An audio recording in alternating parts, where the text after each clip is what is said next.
Baik, puji nama Tuhan. Shalom Bapak Ibu Saudara. Sekali lagi saya ucapkan shalom. Kami menyapa buat Bapak Ibu Saudara yang ada di rumah yang sedang mengakses video ini. Shalom Bapak Ibu. Di minggu ini, minggu pertama di dalam bulan 10 ini, Tuhan tetap terus memelihara kita. Dia masih baik kepada kita, amin. Kita sudah melalui 10 bulan di tahun ini. 2 bulan lagi Bapak Ibu berakhirlah bulan ini. Kita tetap terus menjaga iman kita dalam perjuangan kita menjalani kehidupan, supaya suatu saat nanti kita menjadi orang-orang yang setia di hadapan Tuhan, amin. Kita akan mulai ibadah kita, mari tundukkan kepala, kita berdoa sejenak di hadapan Tuhan.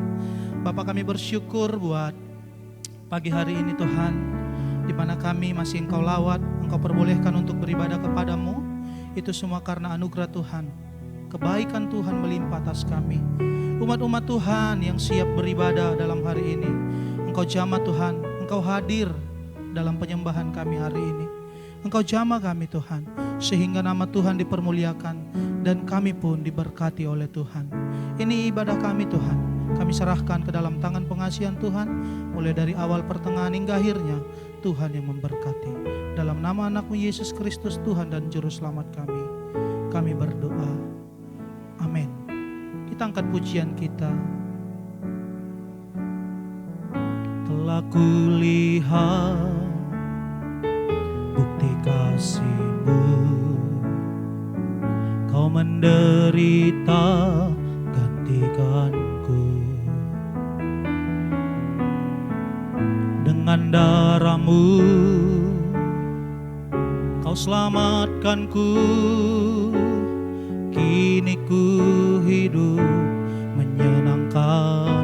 Sekali lagi, telah kulihat, amin, bukti kasih-Mu. Kau menderita gantikanku. Dengan darah-Mu Kau selamatkanku. Kini ku hidup menyenangkan. Dengan iman,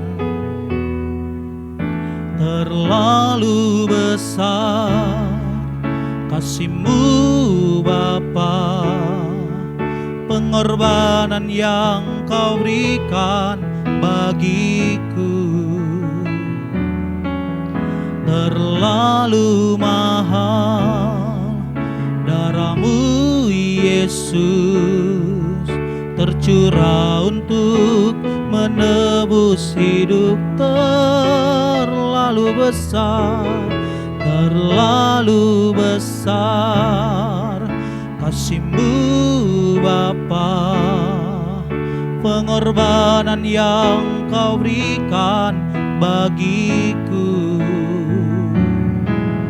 Terlalu mahal darah-Mu Yesus, tercurah untuk menebus hidupku.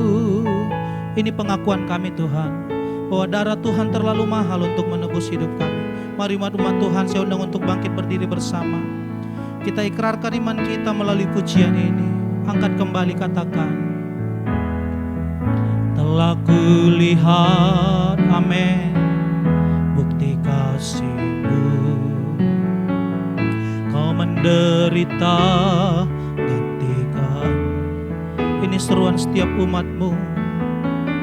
Dengan darah-Mu Kau selamatkanku. Kini ku hidup menyenangkan. Sambil mengangkat tangan kita.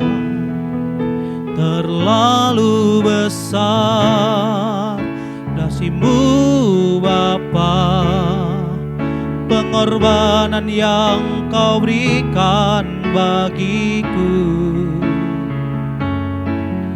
Terlalu mahal darah-Mu Yesus, tercurah untuk menebus.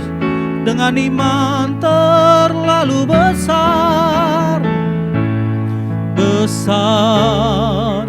kasih-Mu Bapa, pengorbanan yang Kau berikan bagiku. Pernyataan kami terlalu mahal, darah-Mu Yesus tercurah untuk menebusi. Dengan sungguh-sungguh haleluya, terlalu besar kasih-Mu Bapa, pengorbanan yang Kau berikan bagiku. Ini pengakuan kami, terlalu mahal, darah-Mu Yesus tercurah untuk menebusi. Tercurah untuk menebus hidup. Tercurah untuk menebus hidupku. Haleluya, haleluya.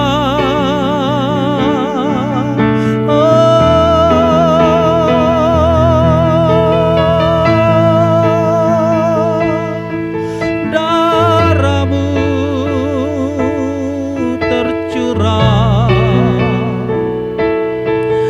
darah-Mu tertumpah bagi kami.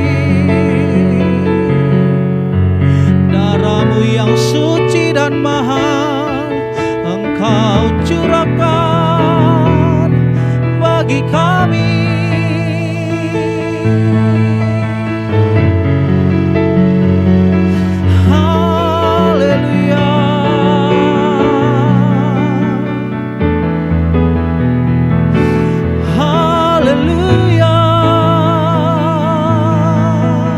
Terima kasih Tuhan, terima kasih Bapa. Darah-Mu yang mahal Engkau curahkan, layaklah kami menyembah-Mu, layaklah kami meninggikan Engkau.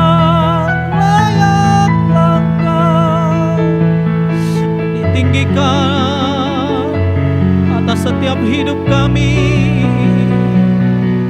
Terima kasih, haleluya.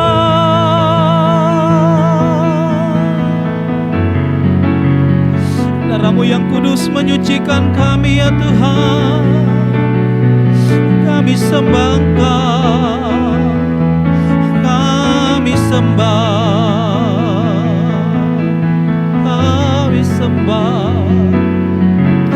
mari kita sembah Tuhan. Kita mengingat kebaikan-kebaikan Tuhan, kita mengingat setiap pengorbanan-Nya, kita mengingat segala berkat yang telah Tuhan berikan kepada kita. Pandang kepada Yesus yang mau mati bagi kita untuk menyelamatkan kita. Pandang Yesus,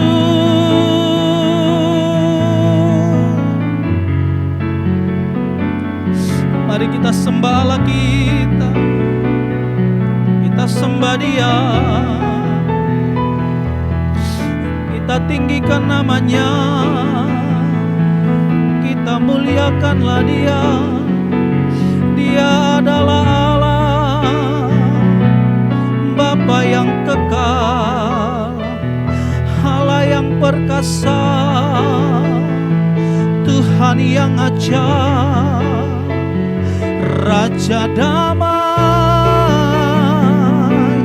mencurahkan darah-Nya, Yesus namanya. Haleluya, haleluya, haleluya, haleluya.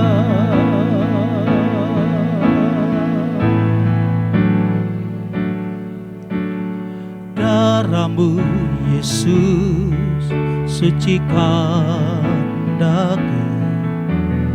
Darah-Mu Yesus bebaskanku. Oh, oh.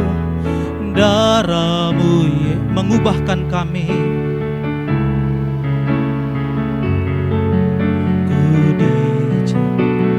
Darah-Mu Yesus, sambil mengangkat tangan kita, katakan bersama.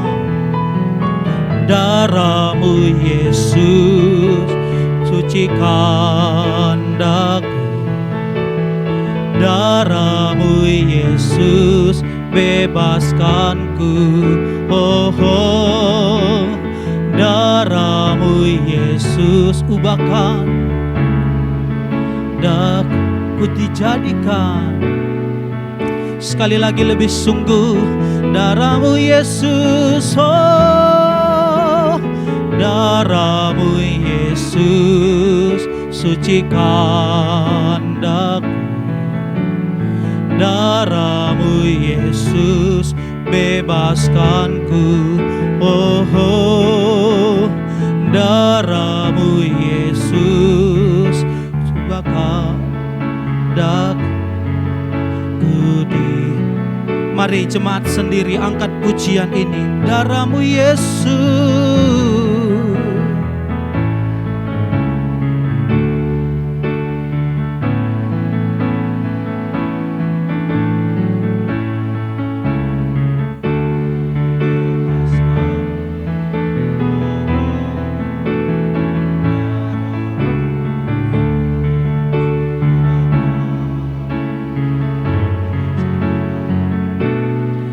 Sekali lagi dengan iman lebih sungguh. Darah-Mu Yesus, darah-Mu Yesus, sucikan. Darah-Mu Yesus, bebaskanku. Oh, oh. Darah-Mu Yesus, ubahkan daku.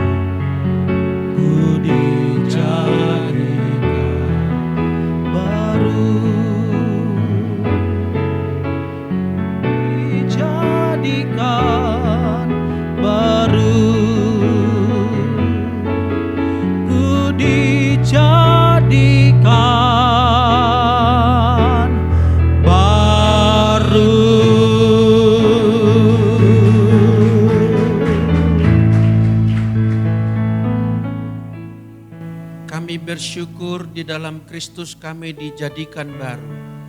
Status kami menjadi ciptaan baru, anak-anak Allah yang berkenan kepadanya. Terima kasih Tuhan buat pemberian ini kepada kami. Pagi ini kami mau merenungkan firman-Mu. Kami mau mencintai Engkau dengan mencintai firman-Mu. Mendengarkan Engkau dengan baik-baik, memegangnya dan melakukannya dalam hidup kami. Maka kami percaya itulah cara kami menyenangkan hati Tuhan. Kami siap mendengarkan Engkau ya Tuhan. Di dalam nama Tuhan Yesus Kristus kami berdoa, kami bersyukur. Amin. Silakan duduk saudaraku. Puji nama Tuhan. Haleluya, haleluya. Amin. Pagi ini kita merenungkan tentang kerinduan Tuhan. Target yang dibuat Tuhan supaya kita bercahaya seperti fajar. Di sore hari menjelang matahari terbenam, kalau cuaca baik, terang gitu, suka ada semacam ufuk di barat. Bercahaya dia, indah. Kadang juga di pagi hari di pegunungan juga fenomena yang sama terjadi. Dia memantulkan, dia memancarkan, dia membuat cahaya matahari itu menjadi lebih indah kelihatan. Kita dirindukan oleh Tuhan bercahaya atau bersinar, memancarkan sinar atau cahaya Tuhan kita itu. Katakan amin saudaraku. Baik, kita akan baca firman Tuhan. Sebelumnya kita nyanyikan dulu lagu yang klasik ya. Tuhan menginginkan daku bersinar bagi dia dimanapun ku berada. Dimanapun ku berada, bersinar bagi dia. Sama-sama. Bersinar, bersinar, itulah kehendak Yesus. Bersinar, bersinar, aku bersinar terus. Ada amin Bapak Ibu? Wah, dunia ini sedang gelap. Gelap, bayang-bayang ekonomi tidak terlalu cerah. Kekalutan politik juga sama juga menggelapkan. Peradaban dan etika dunia yang semakin membusuk. Di tengah keadaan ini Tuhan mau kita bersinar. Bersinar. Bercahaya. Bagaikan cakrawala. Amin. Nama cahaya itu bagus sekali. Lebih bagus lagi kalau itu adalah jati diri kita. Amin. Bercahaya. Haleluya. Kita akan baca firman Tuhan dari kitab Daniel.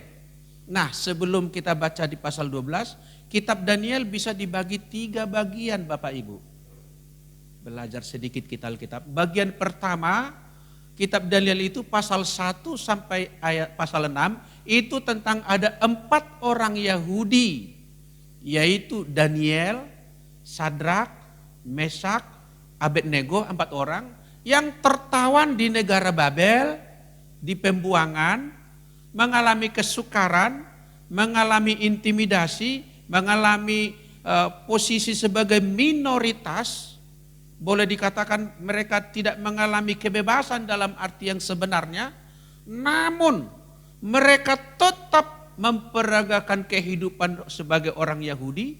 Iman mereka makin bersinar, lebih terang daripada nyala api itu sendiri. Katakan amin. Itu bagian pertama. Nanti Daud, dia juga lebih luar biasa bersinar juga. Dalam konteks dilempar ke dalam gua singa. Singa mendadak jinak. Luar biasa fenomenanya. Bagian yang kedua dari kitab Daniel, itu pasal 7 sampai pasal 11. Itu adalah penglihatan daripada Daniel. Penggambaran 4 binatang yang menggambarkan 4 kerajaan yang datang silih berganti. Satu demi yang naik, kemudian digantikan yang lain, digantikan yang ketiga, digantikan yang keempat, sampai menuju akhir zaman. Ada 4 kerajaan besar yang dilihat oleh Daniel pada masa itu. Dan bagian yang ketiga dari kitab Daniel adalah pasal 12. Satu pasal sendiri dia. Ini sebetulnya lanjutan atau goal daripada pasal 7 sampai 11. Ini tentang penglihatan Daniel mengenai orang-orang bijaksana di akhir zaman. Tadi 4 kerajaan tadi silih berganti datang, bergerak menuju suatu akhir, maka itu disebut akhir zaman. Pada akhir zaman itu Daniel melihat orang-orang bijaksana bercahaya bagaikan cakrawala. Maka kita akan mendalami pada saat ini pasal 12 ini dengan judul tadi, bercahaya seperti cakrawala. Saudaraku, kita lihat pasal 12 ini pun ada perinciannya. Bagian pertama nanti akan kita lihat itu tentang akan ada kesesakan yang besar. Kemudian di ayat 2 itu akan banyak orang akan mengalami pemurnian. Orang yang bijaksana akan bersinar, maka di bagian ayat 2 ini juga orang yang tertentu yang tidak bijaksana, yang fasik, yang tidak mengenal apa maksud Tuhan dengan sejarah, mengalami kengerian yang kekal. Lalu kita baca sekarang ayatnya, sama-sama kita baca di kitab Daniel. kita tidak tampilkan di slide ini, kita buka dari Alkitab kita. Pasal 12 ayat 1. Pada waktu itu juga akan muncul Mikael. Nah, siapa ini Mikael? Panglima daripada malaikat selain Gabriel.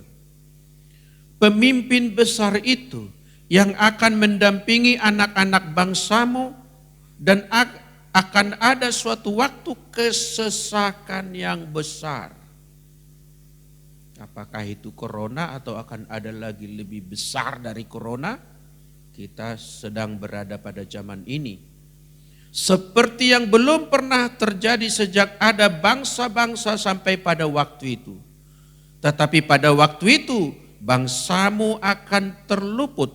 Ingat, di tengah penghukuman ada sekelompok orang yang terluput. Di tengah wabah di Mesir, ada di tanah Gosen yang aman. Yakni barang siapa yang didapati namanya tertulis dalam kitab ini, dan banyak di antara orang-orang yang telah tidur di dalam debu tanah akan bangun, sebagian untuk mendapat hidup yang kekal, sebagian untuk mengalami kehinaan dan kengerian yang kekal. Ayat 3 sama-sama. Dan orang-orang bijaksana, apa katanya? Akan bercahaya seperti cahaya cakrawala. Dan yang telah menuntun banyak orang kepada kebenaran seperti bintang-bintang tetap untuk selama-lamanya. Saudaraku, akhir zaman itu dialami oleh semua orang sekarang ini. Tidak terkecuali orang yang Kristen juga mengalami persoalan yang sama.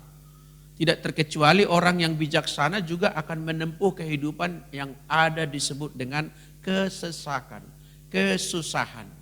Yang belajar teologi dikenakan istilah tribulasi. Mengalami keadaan yang sukar. Tribulasi besar mungkin kita akan menuju di masa depan. Itu adalah bagian puncak daripada kesusahan dunia ini. Tapi pada zaman kita, paling tidak sejak umur saya merasa inilah kesesakan paling besar yang pernah kualami. Sejak dari aku lahir sampai umur 53 sekarang ini. Saudara yang dikasihi oleh Tuhan, meskipun ada kesesakan apapun bentuknya, apakah itu bersifat global, bersama-sama seluruh dunia, bersifat lokal, hanya orang-orang tertentu di suatu daerah atau suatu masa, atau secara individual, pergumulan-pergumulan yang kita hadapi, itu semuanya adalah panggung tempat di mana kita akan bersinar seperti cakrawala. Katakan amin. Mengaminkan perkataan Tuhan adalah awal yang baik menuju kepada kegenapannya. Haleluya. Saudara, di ayat yang 10 dikatakan banyak orang akan disucikan. Yang mau disucikan. Yang mau disucikan, dimurnikan ya. Dan dimurnikan dan diuji. Berarti saudaraku, kesesakan yang disebut tadi adalah tempat atau lokasi di mana terjadi pemurnian sekaligus pengujian. Diuji. Kalau emas itu misalnya dari bongkahan yang kotor, diuji nanti lewat proses dibakar dengan api. Sehingga yang bukan merupakan elemen emas akan tersingkir dan dibakar, dipanaskan mungkin berkali-kali.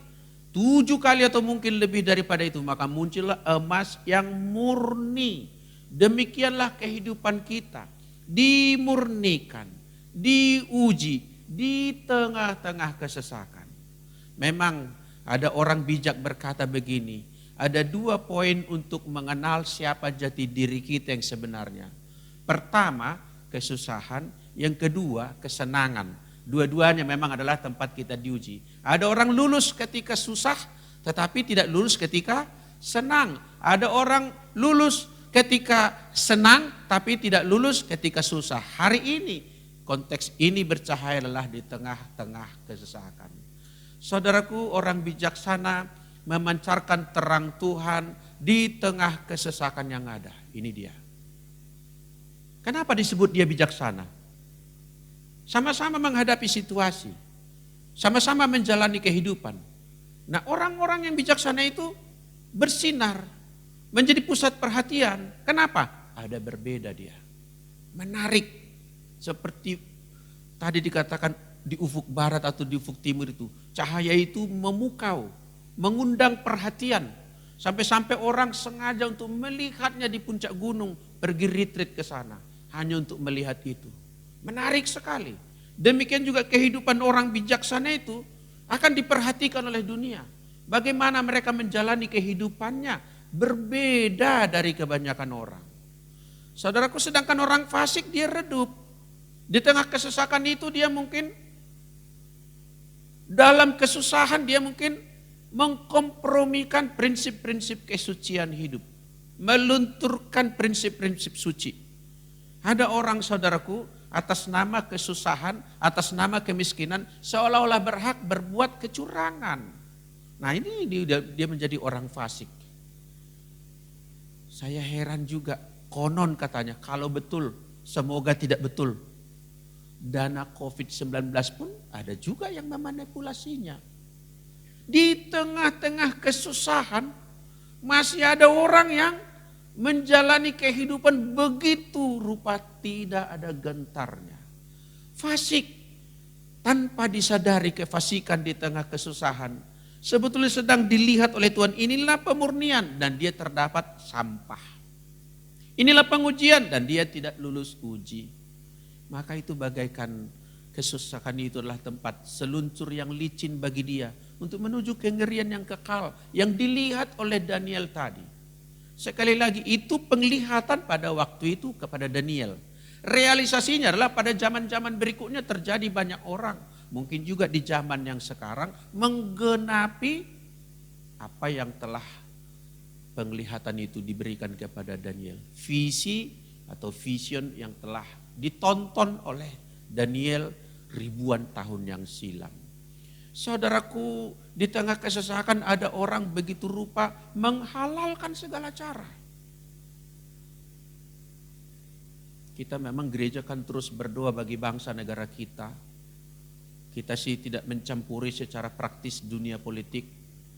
Tugas kita adalah mengenali dunia dan perkembangan politik agar tahu kita pokok doa kita. Menurut saya sekarang pun adalah pokok doa kita secara politik nasional. Di tengah-tengah begitu banyak kesusahan bangsa ini, masih ada orang menebarkan hoax begitu senangnya. Senang menghembuskan isu-isu yang tidak bertanggung jawab. Menciptakan musuh-musuh bayangan yang sebenarnya tidak ada. Hanya dalam rangka mendiskreditkan lawan-lawan politiknya. Mungkin pemerintah yang tidak disukainya. Maka pada saat-saat seperti itu nampak sekali. Orang ternyata mengira sedang bakti dia bagi bangsa negara. Sebab slogan mereka pun saya melihat itu menyelamatkan bangsa negara. Saya nggak tahu menyelamatkan dari mana maksudnya. Agenda mereka pun yang merongrong itu adalah menyelamatkan bangsa dan negara. Menurut dia itu jalan lurus. Tapi Amsal pasal 14 berkata ada jalan yang disangka orang lurus. No problem gitu. Boleh dilalui, oke-oke saja. Tapi ujungnya menuju binasa. Menjadi semacam seluncuran menuju kengerian yang kekal.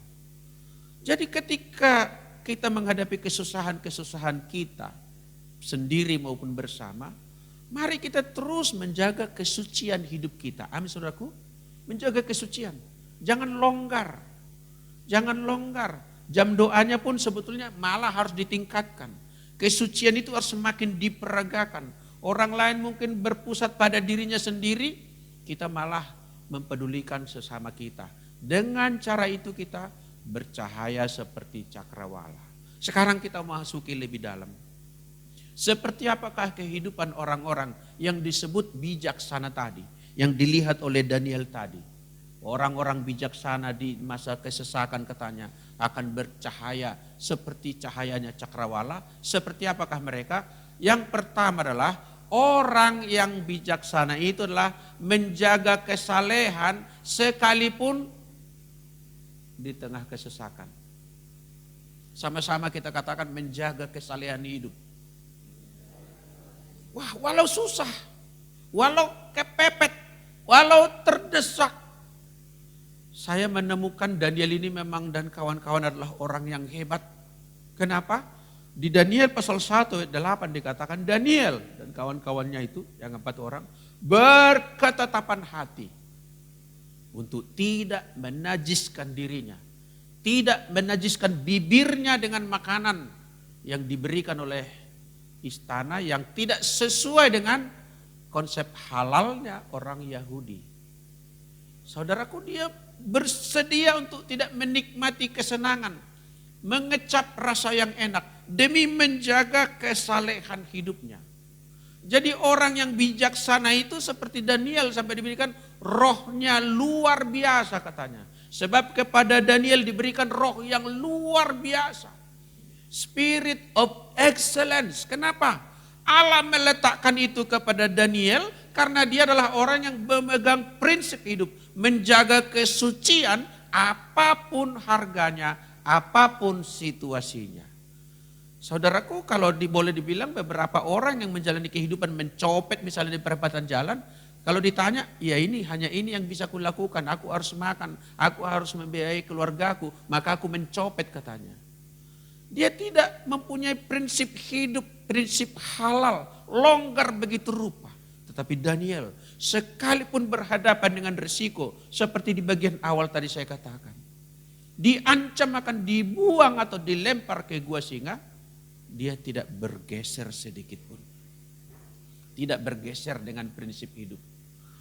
Orang pintar belum tentu orang bijaksana Bapak Ibu. Jadi siapakah orang bijaksana itu? Belum tentu orang pintar. Ini bukan soal inteligensia. Ini soal kesalehan hidup. Amin. Orang bijaksana itu adalah orang saleh. Orang yang suci. Saya tahu ada orang tidak berpendidikan tinggi, tapi dia bijaksana saudaraku. Tapi saya tahu juga ada orang berpendidikan tinggi, kurang atau malah tidak bijaksana. Jadi tidak berhubungan langsung ini dengan kepintaran atau gelarnya orang. Ini soal bagaimana dia menjalani kehidupan yang saleh saudaraku. Orang yang bijaksana adalah orang yang memahami maksud dan tujuan Tuhan mengizinkan kesesakan itu. Orang yang fasik tadi menjalani kesesakan juga, tapi dia tidak tahu untuk apa ini terjadi. Apa maksud Tuhan dengan semuanya ini? Dia tidak melihat jauh ke depan. Yang dia lihat hanya ketika dia menapaki jalan, pada saat itulah dia berpikir. Dia tidak mengingat hal yang akan datang. Orang bijaksana mengerti gerakan Allah. Apa sih yang dimaksud oleh Allah dengan semuanya ini? Menurut saya, terlepas dengan sebab-sebab atau apa yang mencetuskan daripada virus corona. Menurut saya virus corona diizinkan Tuhan terjadi ialah untuk memurnikan kita. Katakan amin. Memurnikan kita. Menguji kita sekaligus. Sehingga akan ketahuan siapa yang benar-benar beriman. Kalau segala sesuatu berlangsung baik, sebetulnya orang beriman itu tidak dapat dibuktikan. Tidak dapat dibuktikan. Kalau keadaan berlangsung oke-oke saja, running well begitu rupa, belum bisa dilihat sebenarnya apakah kita mempunyai iman yang kokoh atau iman yang terlihat daunnya lebat tapi pohonnya tidak kuat dan tidak menghasilkan buah apapun. Kesesakan diizinkan Tuhan, kesusahan diizinkan Tuhan, atau mungkin secara aktif lagi aniaya mungkin diizinkan dialami oleh beberapa orang termasuk di gereja mula-mula. Semuanya itu untuk menunjukkan kemurnian iman mereka. Dan Allah mempercayakan berkat istimewa, hati bijaksana, spirit of excellence kepada orang yang bersedia membayar harga untuk hidup saleh apapun juga situasinya. Katakan amin saudaraku. Haleluya. Ketika berada di dalam kesesakan, orang fasik tidak tahan uji. Tidak mau dia sabar, dia menghadapinya. Dia ingin hasil cepat. Dia ingin hasil buru-buru. Dia ingin memuaskan keinginannya. Pokoknya apa yang akan kudapat segera hanya itu. Dia tidak berpikir panjang tentang hari esok, masa depan. Apalagi masa depan yang sangat jauh. Masa depan yang abadi itu. Tidak ada di dalam kamusnya seperti itu. Saudara yang dikasihi oleh Tuhan, jadi orang yang bijaksana pertama adalah orang yang menjaga kesalehan hidup. Kalau kita menjaga kesalehan hidup kita, maka kita pun akan menjadi orang yang bijaksana. Dan orang bijaksana akan bercahaya seperti cakrawala. Tuhan akan membuat kita bersinar. Tuhan akan memperlihatkan sinarnya melalui kita. Tidak usah diliput oleh kamera dunia ini pun Tuhan akan memunculkan orang-orang seperti Daniel menjadi keheranan sampai raja dari Babel sendiri mengakui Allahnya Daniel. Mengakui. Bahkan meminta didoakan. Sebetulnya Firaun sendiri pun pernah berkata kepada Musa, doakanlah kami gitu. Wow, bersinar. Di tengah kesesakan, selalu saya katakan pahlawan muncul di masa peperangan. Kalau damai tidak ada pahlawan. Di tengah-tengah kesesakan ini, marilah kita dipanggil Tuhan menjadi orang yang menjaga kesalehan, amin. Supaya kita bercahaya, dibedakan dari dunia ini. Disebut itu berani tampil beda. Orang lain mungkin sudah panik, kita tenang. Orang lain mungkin berebut bantuan sosial, kita menunggu dengan iman. Kalau dapat syukur, tidak dapat tidak memaki-maki. Amin saudaraku. Ada makanan dimakan, yang kurang dibagi untuk belah dua. Saya di masa kecil pun pernah mengalami telur dibagi 5 itu udah biasa di masa kecil. Hidup juga, sehat juga, ganteng juga. Amin. Enggak terlalu sesuatu banget itu. Dan Daniel hanya makan sayur-sayuran.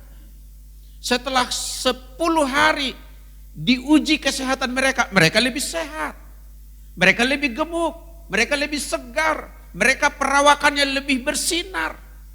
Jadi mari saudaraku, di tengah kesesakan apapun, jangan kompromi dengan kesucian. Sebab kesucian itu harganya mahal, dibayar oleh darah Kristus. Katakan amin. Haleluya. Yang bagian berikutnya, apakah orang yang fasik tadi beribadah? Ini satu tambahan. Sebab kadang-kadang ada orang menyamakan kalau beribadah itu pasti bijaksana, belum tentu. Bahkan Paulus sangat teliti membedakan jemaat. Teliti sekali. Paulus itu menulis kepada Timotius ya, ada orang yang beribadah, menjalankan ibadah tapi memungkiri kekuatannya. Secara lahiriah mereka menjalankan ibadah, tapi hakikatnya tidak ada. Dan yang disebut saleh itu bukan hanya rajin beribadah dari tampil permukaan. Sebab boleh dibilang iman Kristen itu selain iman yang terekspresi nampak keluar, iman sejati justru bahkan tersimpan di dalam hati, berada di dalam pusat hidup kita. Amin saudaraku. Di dalam hati pun harus suci. Ada orang suci di luar, tapi tidak suci di dalam. Perkataannya manis di luar, tapi di dalam berduri-duri. Nah itu bukan orang suci. Orang suci itu dari dalam suci, mengalir keluar juga suci. Ada amin saudaraku. Sebab dari hatilah meluncur, meluap segala hal yang baik, kalau baik di dalam. Hal yang buruk kalau buruk di dalam. Berarti selama ini kita juga mengevaluasi. Kalau dari luaran mulut kita ada banyak lisan kita yang begitu buruk, sebetulnya sedang mengatakan di dalam masih ada stoknya. Mari bersihkan yang di dalam supaya yang di luar nanti semuanya yang manis dan sedap didengar. Katakan amin. Supaya kita bersinar saudaraku. Supaya kita komunitas Kristen ini bersinar di Indonesia ini. Ya saudaraku, bagian yang kedua, seperti apakah orang yang bijaksana tadi sehingga mereka bersinar seperti cakrawala?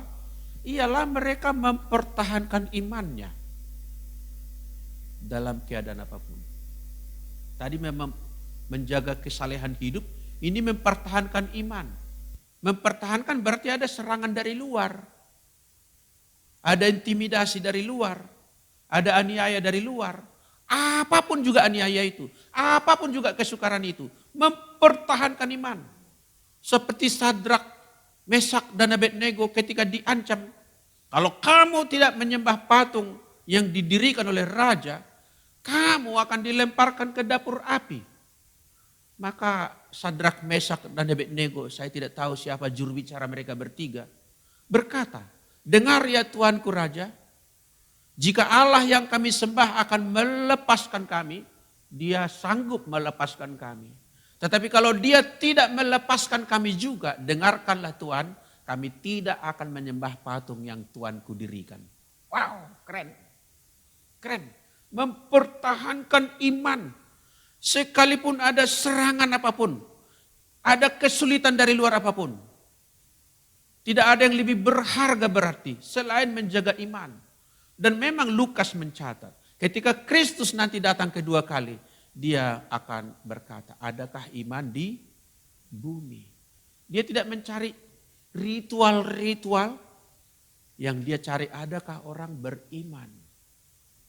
Dan kata-kata pujian dari mulut Yesus memang tertuju kepada orang beriman. Iman, hai ibu, besar imanmu, mendapatkan pujian. Kepada perwira Romawi, iman seperti ini, sebesar ini, tidak kutemukan di antara orang Yahudi. Ada pujian yang meluncur kepada Yesus, kepada orang yang punya iman yang kokoh. Katakan amin. Jadi mempertahankan iman, sama-sama katakan mempertahankan. Berarti ini kira-kira ada orang mau merampok, yang paling terakhir kita pertahankan, iman. Mungkin beberapa hal yang lain lepas juga nggak bisa kita jaga semua, tapi yang ini nggak bisa lagi. Ini tidak akan kulepaskan apapun kesulitannya, apapun harganya, apapun resikonya. Kesukaran dipakai Tuhan untuk memurnikan dan menguji, tadi dikatakan pasal 12 ayat 10. Lalu kita melihat contoh di dalam tim pelayanan Paulus, namanya Demas, dicatat di dalam Alkitab di 2 Timotius pasal 4 ayat 10. Paulus menulis kepada Timotius, Demas telah mencintai dunia ini dan meninggalkan aku. Orang yang tadinya melayani, makanya tadi dikatakan jangan terkecoh dengan ibadah.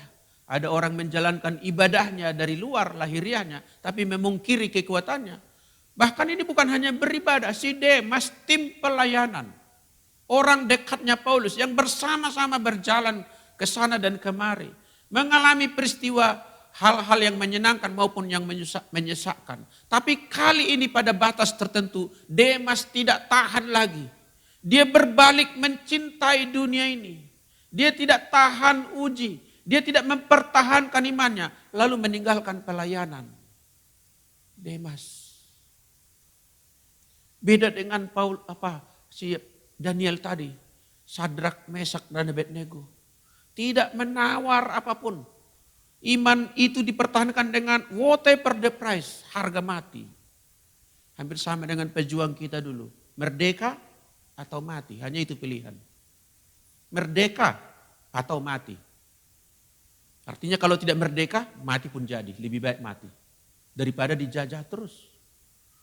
Dan luar biasa saudaraku. Orang-orang seperti Sadrak, Mesak, dan Abednego. Atau konteks Indonesia, pahlawan-pahlawan kita yang memekikkan merdeka atau mati. Melihat hasil yang luar biasa. Mereka disandingkan menjadi pahlawan-pahlawan nasional. Dunia menghargai orang yang mempertahankan imannya. Apalagi Tuhan Allah mencatatnya dalam kitab kehidupan. Menorehkannya dalam kitab yang tidak akan terhapus itu. Kerinduan kita menjadi orang bijaksana. Apa orang bijaksana itu? Mempertahankan imannya. Yang lain mempertahankan jabatannya. Mempertahankan hartanya. Mempertahankan harga dirinya.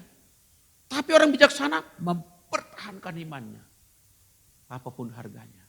Militan. Militan. Tak melepaskan. Tidak tergoda oleh apapun. Orang beriman itu bukannya tidak ada godaan. Ada, godaan sama banyaknya.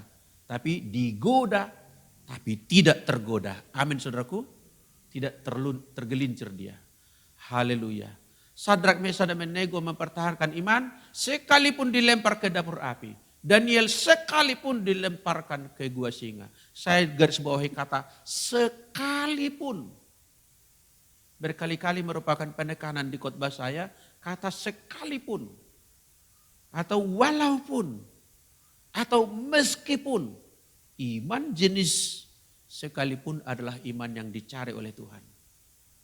Sekalipun ku berjalan dalam lembah kelam, namun tanganmu sertaku menopang hidupku. Kesadaran itu, keyakinan itu.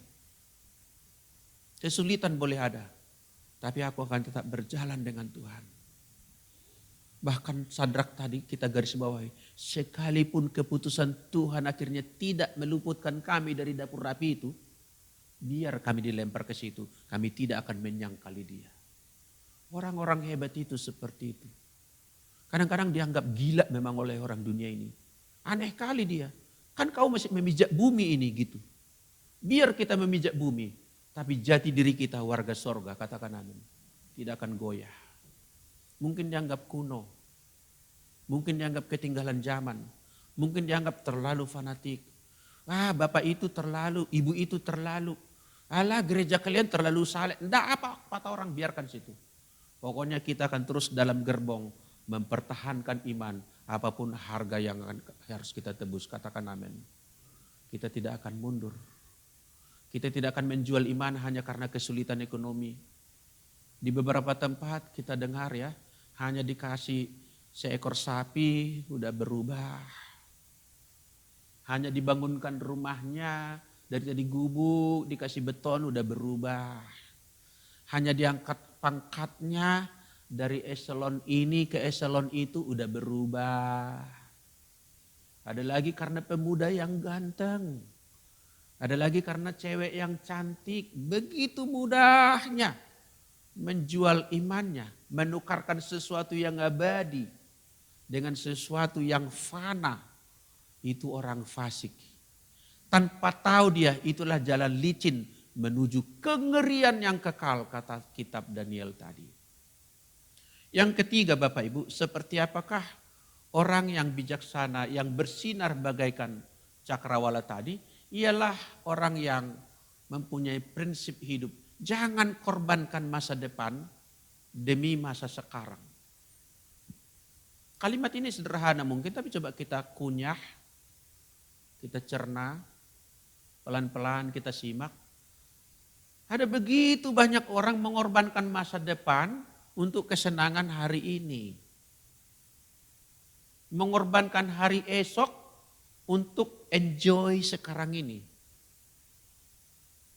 Ada orang berhutang untuk apa? Beli lipstik. Dengar ini. Jangan berhutang demi lipstik. Amin. Ada lagi berhutang untuk apa? Membeli jam tangan yang mewah. Jangan. Kalau berhutang, usahakanlah berhutang yang produktif. Amin. Produktif. Atau mungkin mencicil rumah. Jangan kita mengutang untuk apa? Beli celana jeans.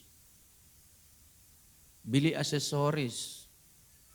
Beli handphone terbaru gitu ya. Nah saudaraku, jangan korbankan hari esok demi hari ini. Nah Daniel dan kawan-kawan adalah orang-orang yang visioner. Sama-sama katakan visioner. Melihat ke depan. Memang Daniel berikan roh yang luar biasa. Keluar biasanya itu adalah visioner. Dia tidak hanya melihat hanya yang sekarang. Yang buruk lagi orang terikat masa lalu, itu makin buruk itu. Melihat masa lalu terus. Video masa lalu terus menguasai pikirannya. Itu buruk sekali. Mengenang masa lalu itu ada baiknya dalam rangka refleksi. Belajar hal yang baik dan hal yang buruk dari sana. Enggak tertambat kita di sana. Tapi juga ada orang hanya berpikir hari ini saja. Hidup itu ya hari ini. Istilahnya orang Latin sana kue sera gitu ya. Apa yang apalah gitu. Hari ini gitu ya. Enggak berpikir untuk hari besok. Daniel visioner. Dia hidup untuk masa depan itu. Dan untuk itulah dia rela berkorban sekarang ini. Mempertahankan imannya demi itu. Sedangkan ada seperti Esau. Esau ini saudaraku kasihan ya. Kita lihat dulu Esau ya. Esau. Sebaliknya Esau adalah contoh yang buruk. Contoh yang ceroboh. Ini pelajaran bagi banyak orang, jangan meniru Esau. Apa perkataan Esau dicatat di Alkitab? Ketika dia melihat semangkok bubur kacang merah buatan adiknya. Memang betul dia lapar waktu itu. Dan dia menginginkan bubur itu sedemikian rupa. Sampai-sampai ketika Yakub berkata, boleh, tetapi bersumpahlah engkau menyerahkan hak kesulungan kepadaku. Dan begitu mudahnya meluncur dari mulutnya Esau berkata, sebentar lagi aku mati. Apa gunanya hak kesulungan itu bagiku? Hak kesulungan kan hak yang luar biasa. Berkat yang istimewa. Yang mencakup kepemimpinan. Yang mencakup pengurapan. Yang mencakup double berkat dari Tuhan sebetulnya. Tetapi dia gagal memegang itu. Remeh begitu rupa. Lalu berkata, apa gunanya itu bagiku? Saya mau berkata, andai kata waktu itu perkataan Esau itu didengar oleh anaknya. Katakanlah didengar oleh anaknya. Bisa jadi anaknya tidak setuju dengan Esau. Bisa berkata begini, Pak. Atau bro Esau gitu jadinya ya. Karena tidak benar. Kenapa tidak menghargai hak kesulungan itu? Tidak berguna buat papa, tapi itu berguna bagiku. So, hak kesulungan itu diwariskan Bapak Ibu. Diturunkan. Sebetulnya hakikat rohani daripada hak kesulungan itulah kita adalah anak-anak kerajaan sorga. Sebetulnya di situ. Makna rohaninya daripada hak kesulungan itu. Sebetulnya Allah tidak membeda-bedakan diskriminasi. Anak pertama istimewa, anak kedua kurang istimewa, anak ketiga tidak demikian sebetulnya. Tidak demikian. Itu perlambang makna rohani, ada berkat khusus yang disediakan oleh Allah yang disebut berkat anak kesulungan. Dan itu tidak dianggap berharga oleh Esau. Mari kita lihat orang yang bijaksana yang kiranya kita berada di situ. Kita buka Mazmur 112. Mazmur 112. Semoga kita menjadi orang-orang seperti yang dinyanyikan di dalam Mazmur 112. Kita akan baca ayat 1 dan ayat 2. 3, 2, ya. Haleluya. Berbahagialah orang yang takut akan Tuhan. Saleh ya, saleh, mempertahankan iman. Terus yang sangat suka kepada segala perintahnya. Ayat 2, anak cucunya akan perkasa di bumi. Angkatan orang benar akan diberkati. Coba perhatikan pelan-pelan 2 ayat ini. Apa yang menjadi keputusan orang itu dan apa akibatnya? Keputusan orang itu ialah takut akan Tuhan. Itu prinsip hidupnya, enggak ditawar-tawar lagi. Takut akan Tuhan. Sejajar dengan takut akan Tuhan adalah suka kepada segala perintahnya. Itulah keputusan dia. Itulah pola hidupnya. Itulah prinsip hidupnya. Lalu akibat yang diterimanya apa? Ayat 1, berbahagia. Jadi orang yang takut akan Tuhan pasti dibuat Tuhan berbahagia. Kesesakan tetap ada, tapi kebahagiaan yang diberikan damai sejahtera dari Tuhan menguasai hidupnya sehingga dia tidak akan stres. Orang Kristen dilarang stres. Amin. Orang Kristen dilarang putus asa. Itu bukan kita. Itu bukan ciri anak Allah. Jadi kalau kita hidup takut akan Tuhan pasti berbahagia. Kesulitan mungkin tetap ada, tetapi bahagia. Ini yang dicari orang. Kita sekolah tinggi supaya dapat pekerjaan bagus. Kita kerja bagus supaya dapat gaji yang banyak. Kita dapat gaji yang banyak supaya apa? Pada akhirnya supaya senang atau bahagia. Nah sekarang itu hanya jalan-jalan yang bisa ditawarkan dunia yang tidak akan pasti. Yang pasti menuju bahagia adalah hidup takut akan Tuhan. Sebab kita sudah bermusuhan dengan Tuhan, tak ada lagi kebahagiaan apapun. Yang ada mungkin makanan enak, pakaian mewah, tapi kebahagiaan tidak ada lagi. Jadi yang menjadi hasil daripada orang ini adalah Dia berbahagia dalam hidupnya. Ayat yang kedua, anak cucunya. Wow, keputusan kita Bapak Ibu dengar ini yang mengikuti ibadah ini. Para orang tua yang mengambil keputusan untuk takut akan Tuhan, dengar, itu berfaedah bagimu untuk berbahagia, berfaedah bagi anak cucumu, diberkati oleh Tuhan. Ada amin Bapak Ibu? Keputusan kita berdampak kepada anak kita, kepada keturunan kita. Mereka turut merasakan kebahagiaan itu. Mereka turut seperti apa ya? Keputusan kita sekarang untuk hidup takut akan Tuhan itu seperti membuka keran berkat yang akan mengalir ke keluarga kita. Yang akan mengalir terus kepada keturunan kita. Kemarin kami sharing, tidak itu sih kupasan tema kami dengan Pak Andreas, tapi tersinggung juga percakapan kami. Orang besar di masa lalu melahirkan orang besar masa sekarang. Enggak mendadak orang besar sekarang, udah ada itu jejak rekamnya. Entah oleh leluhurnya, tingkat berapa gitu, selalu ada. Berarti kalau kita sekarang hidup takut akan Tuhan, kita berbahagia juga. Anak cucu kita pun turut berbahagia, katakan amin. Lagu kita yang suka kita nyanyikan, begitu besar kasih Allah pada kita. Diberkatilah anak cucu kita di mana-mana. Tuhan mengubah miskin dan menjadikan kaya.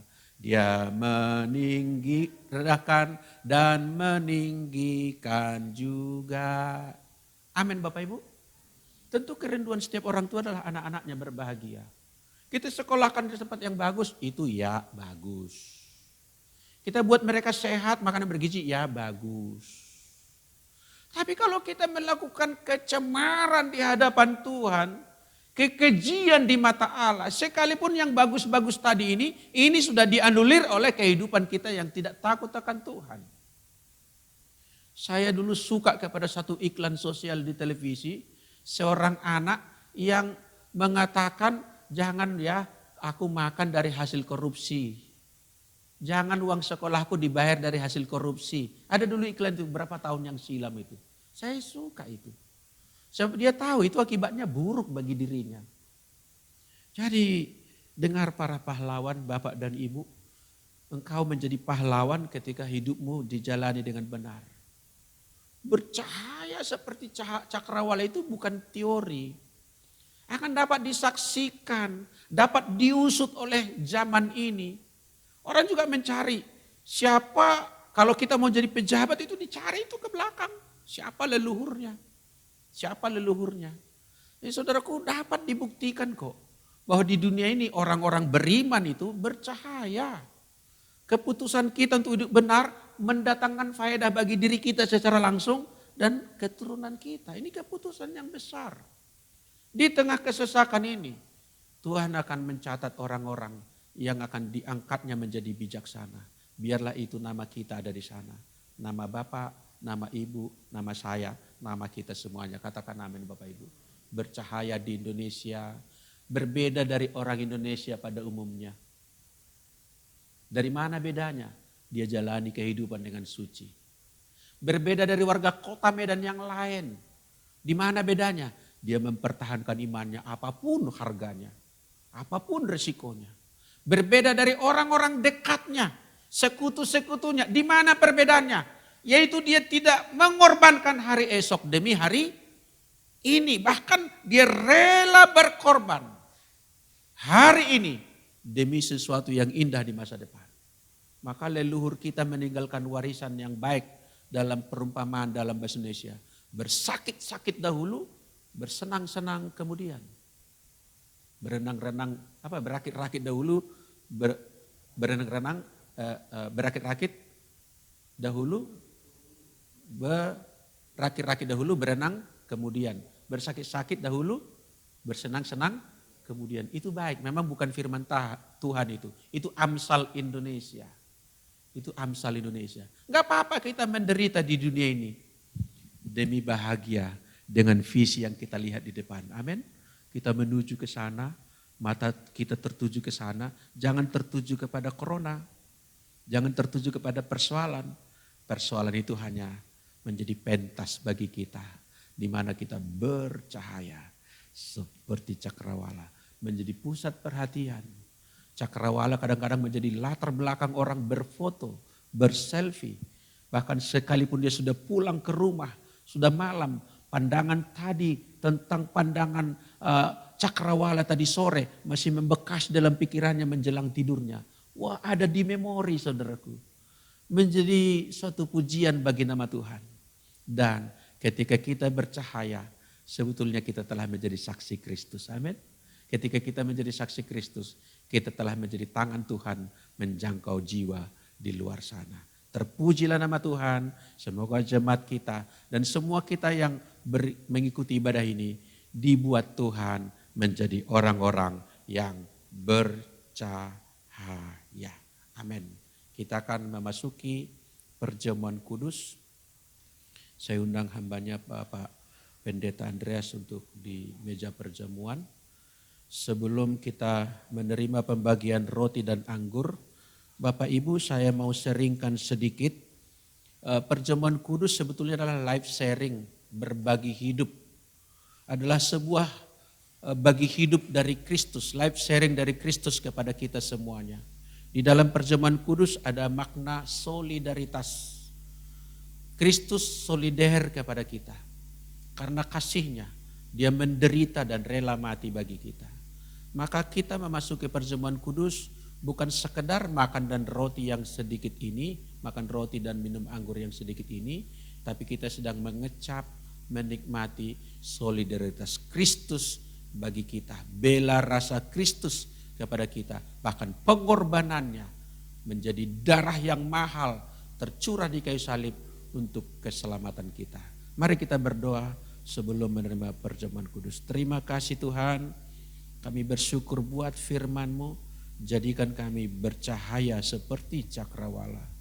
Di hadapan kami ada perjamuan kudus. Tuhan, sebelum kami menerimanya, baik yang di gereja maupun yang disiapkan di rumah masing-masing oleh jemaat-Mu, kiranya Tuhan menguduskannya, menaruh berkat-Mu dan memakainya menjadi sarana perlambang daripada tubuh dan darah Kristus. Dikuduskan sehingga ketika kami menerimanya, memakan dan meminumnya, sesungguhnya kami bersekutu dengan tubuh dan darah Kristus yang sejati. Terima kasih Tuhan, kami terima perjamuan kudus ini dengan syukur. Dalam nama Yesus kami berdoa. Amin. Kita akan menerima perjamuan kudus. Kita angkat pujian kita. Kasih Allahku sungguh telah terbukti ketika Dia serahkan anaknya. Kasih Allah mau berkorban bagi kau dan aku. Tiada kasih seperti kasih Allah. Kasih Allahku sungguh telah terbukti ketika Dia serahkan anaknya. Kasih Allah mau berkorban bagi kau dan aku. Tiada kasih seperti kasih. Mari bersyukur. Bersyukur, bersyukur, bersyukurlah, bersyukur karena kasih setiamu. Ku sembah, ku sembah, ku sembah dan ku sembah selama hidupku. Ku sembah kau Tuhan. Bersyukur, bersyukur, bersyukur, bersyukurlah, bersyukur karena kasih setiamu. Ku sembah, ku sembah, ku sembah dan ku sembah selama hidupku, ku sembah. Sekali lagi mari bersyukur, bersyukur, bersyukur, bersyukurlah, bersyukur karena kasih setiamu. Ku sembah, ku sembah, ku sembah dan ku sembah selama hidupku, ku sembah Kau Tuhan. Bagi jemaat yang mengikuti perjamuan kudus di rumah, saya mengundang juga untuk bangkit berdiri. Kalau mungkin ada yang sedang sakit, lemah, kalaupun duduk, duduklah lebih tegak sedikit, memposisikan kekhususan kita. Sebab kita bukan makan dan minum biasa, tetapi makan tubuh dan darah Kristus melalui tanda yang kelihatan roti dan air anggur ini.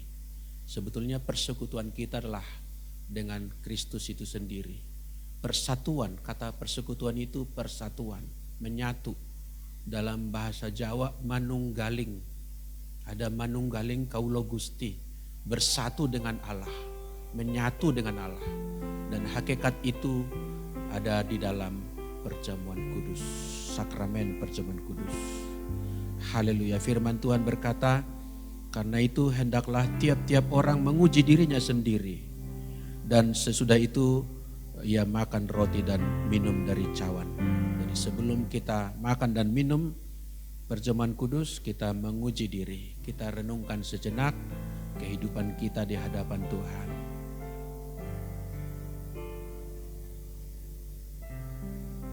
Haleluya.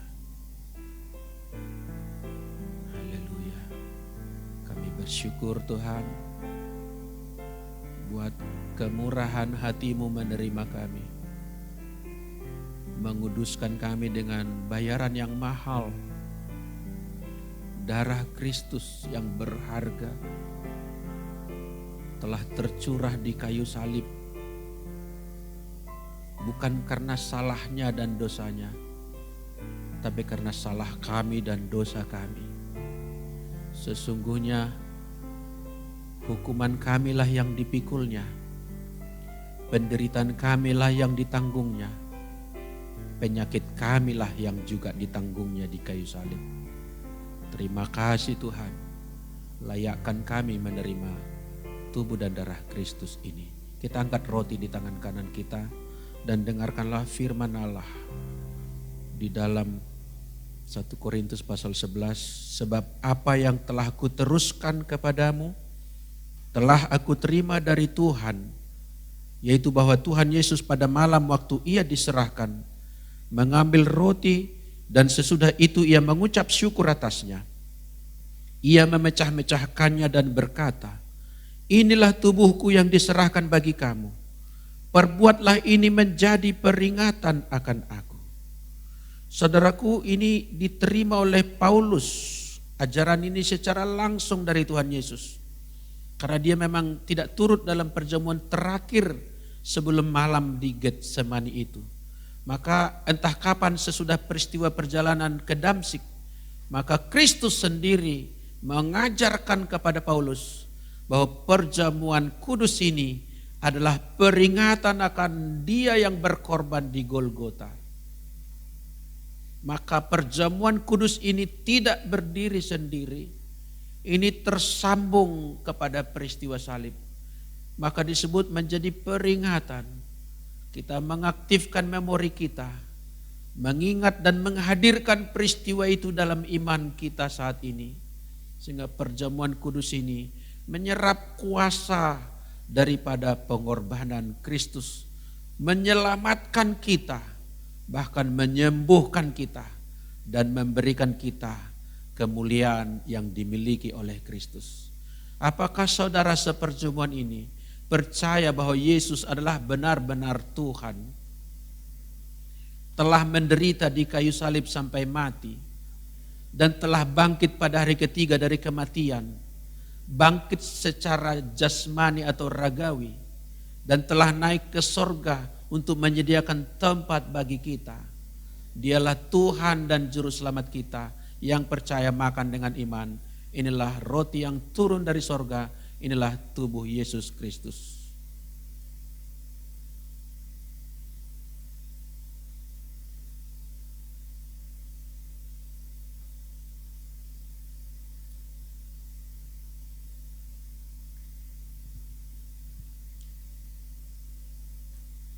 Kita siapkan cawan kita di tangan masing-masing dan kita angkat lebih tinggi.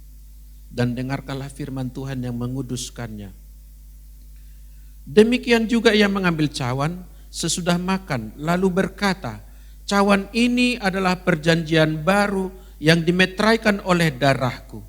Perbuatlah ini setiap kali kamu meminumnya, menjadi peringatan akan aku.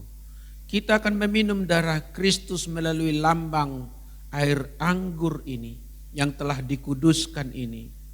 Apakah engkau percaya, saudaraku, bahwa darahnya itulah yang menebus dosa kita, menjadikan kita anak Allah, menjadikan kita ciptaan yang baru, dan tidak ada keselamatan di dalam kolong langit ini kecuali di dalam Kristus, dalam pengorbanannya, oleh tubuhnya, oleh darahnya. Apakah saudara percaya Yesus Kristus adalah Tuhan dan Allahmu sendiri? Minumlah dengan iman. Inilah cawan perjanjian baru. Inilah darah Kristus yang ajaib.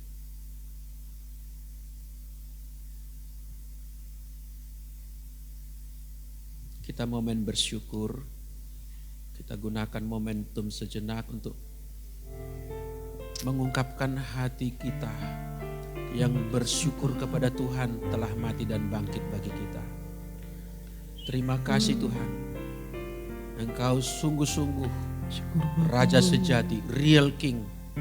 Sebab Engkaulah yang berkorban bagi kami. Tidak seperti raja-raja pada umumnya yang menuntut rakyat berkorban bagi dirinya. Tetapi Engkau berkorban bagi kami. Engkau mati bagi kami. Terima kasih Tuhan Yesus. Kini kami menyadari sesungguhnya hidup kami adalah kasih karunia-Mu saja. Adalah karena kemurahan hati Allah di dalam Engkau Yesus Kristus. Engkaulah Tuhan kami, Engkaulah Juru Selamat kami. Demi Engkaulah kami hidup. Seperti Paulus berkata, hidupku ini bukannya aku lagi, melainkan Kristus yang hidup di dalam aku. Melainkan Kristus yang bercahaya di dalamku. Melainkan Kristus yang bersinar di dalamku, sehingga aku menjadi bersinar seperti cakrawala yang indah. Bagi Tuhanlah pujian, hormat dan kemuliaan. Kami bersyukur buat firman-Nya, bersyukur buat perjamuan kudus ini. Haleluya. Amin. Silakan duduk saudara. Shalom Bapak Ibu. Kita sudah mendengarkan firman Tuhan, kita diberkati semua. Ya, baik yang ada di tempat ini maupun yang ada di rumah, biar berkat Tuhan melalui firman-Nya meneguhkan, menguatkan kita bahwa iman itu harus kita pelihara terus. Baik pengumuman minggu depan, kita akan berjumpa lagi di tempat ini dan juga di rumah.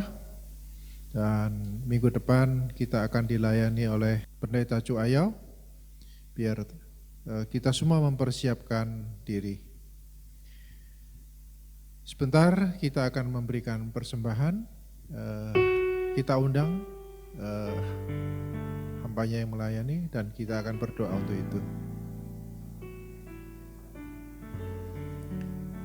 Tuhan kami bersyukur, berterima kasih bahwa firman-Mu sudah meneguhkan kami, memberkati kami.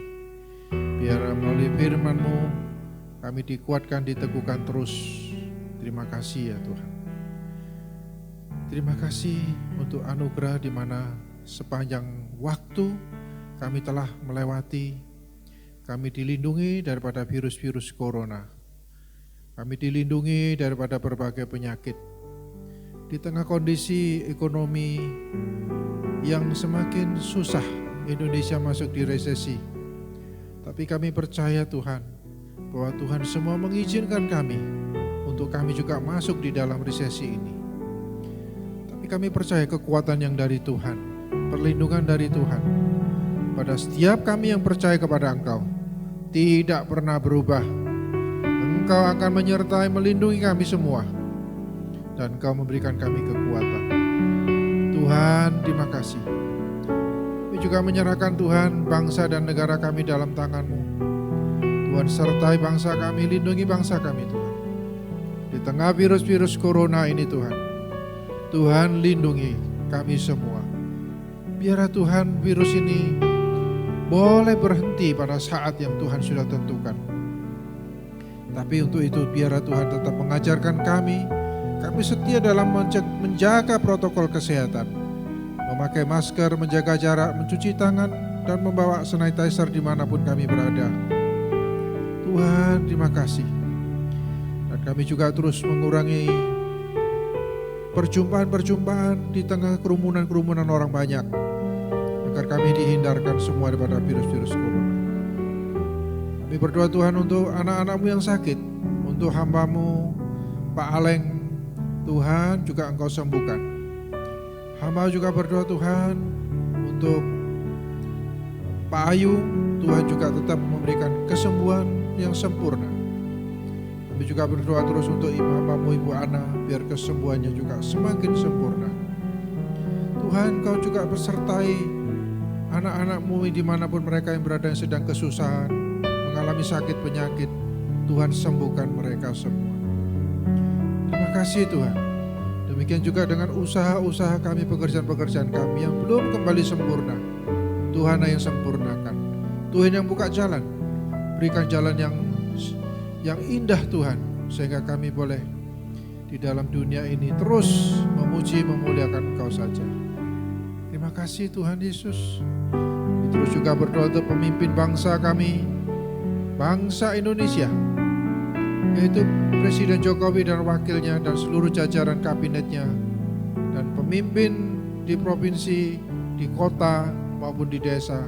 Tuhan, pakai mereka semua. Terima kasih Tuhan. Kami percaya Engkau akan mengurapi mereka, memakai mereka menjadi pemimpin bangsa Indonesia untuk membawa bangsa ini menuju bangsa yang adil dan makmur dan percaya kepada Tuhan. Terima kasih Tuhan Yesus. Kami juga tidak lupa mendoakan Tuhan, dalam waktu yang dekat akan terjadi pemilihan para bupati, gubernur maupun wali kota. Tuhan, Kau sertai, Kau lindungi Tuhan, biar calon-calon yang terbaik yang boleh terpilih. Terima kasih. Sebentar kami akan memberikan persembahan. Biar Tuhan memberkati persembahan ini boleh dipakai untuk pekerjaan. Berkati tangan-tangan yang sudah rela memberikannya. Terima kasih Tuhan. Demikian dengan mereka yang ada di rumah yang mengirimkan persembahannya. Tuhan berkati mereka semua. Terima kasih Tuhan. Hanya di dalam nama Yesus kami berdoa. Amin. Haleluya. Kita akan akhiri ibadah kita Bapak Ibu. Yang beribadah di gereja kita bangkit berdiri, yang di rumah juga berdiri atau duduk tegak di kursinya, dan posisikan dirimu, hatimu memandang kepada Kristus, sumber segala kebaikan bagi kita. Ada amin? Dialah sumber kebaikan. Jangan mengandalkan sesuatu di luar Dia. Hanya Dialah yang patut kita andalkan. Mari kita berdoa. Terima kasih Tuhan buat ibadah kami. Terima kasih buat lawatan-Mu di tengah kami. Terima kasih buat perjumpaan kami dengan Engkau di dalam ibadah ini. Terpuji-pujilah Engkau ya Tuhan. Kami akan pulang sebagai orang yang diberkati oleh Tuhan. Kami percaya Tuhan menyertai kami, memberikan kekuatan bagi yang lemah, menyembuhkan mereka yang sakit, memberikan penghiburan kepada yang susah, mengangkat kami naik bukan turun, menjadikan kami kepala dan bukan ekor.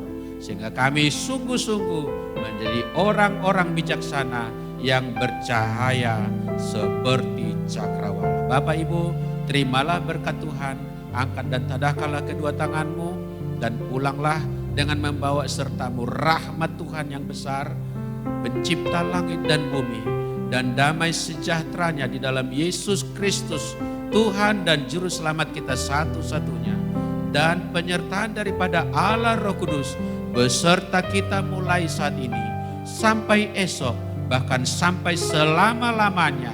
Yang percaya kita berkata, amin. Tuhan memberkati kita dan salam. Haleluya.